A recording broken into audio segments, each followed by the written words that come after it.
অস্ট্রেলিয়ার সিডনির বন্ডাই সমুদ্র সৈকতে বন্দুক হামলা চালানো দুই ব্যক্তি বাবা ছেলে। ভয়াবহ এই হামলায় নিহতের সংখ্যা বেড়ে 15-তে দাঁড়িয়েছে। এটি গত 3 দশকে অস্ট্রেলিয়ায় হওয়া সবচেয়ে ভয়াবহ বন্দুক হামলা।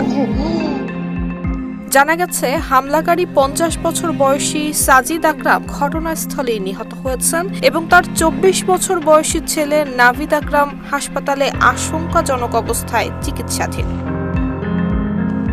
সামাজিক মাধ্যমে ছড়িয়ে পড়া ভিডিওতে দেখা যায়, ঘটনার সময় এক ব্যক্তি হামলাকারীদের একজনকে বাধা দিয়ে তার কাছ থেকে বন্দুক ছিনিয়ে নেন। এমন সাহসিকতার কারণে তাকে বীর বলে প্রশংসা করা হচ্ছে। 43 বছর বয়সী ওই ব্যক্তির নাম আহমেদ আল আহমেদ। তিনি সিডনিতে একটি ফলের দোকানের মালিক। আহমেদ এক বন্দুকধারীকে বাধা দিতে গেলে অন্য বন্দুকধারীর গুলিতে আহত হন।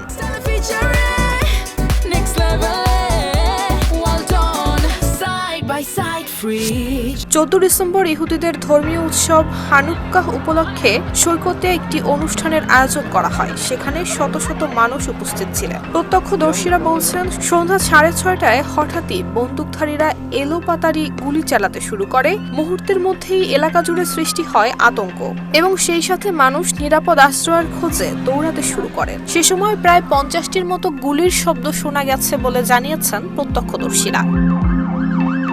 নুসরাত জাহান মেহেক, ঢাকা পোস্ট।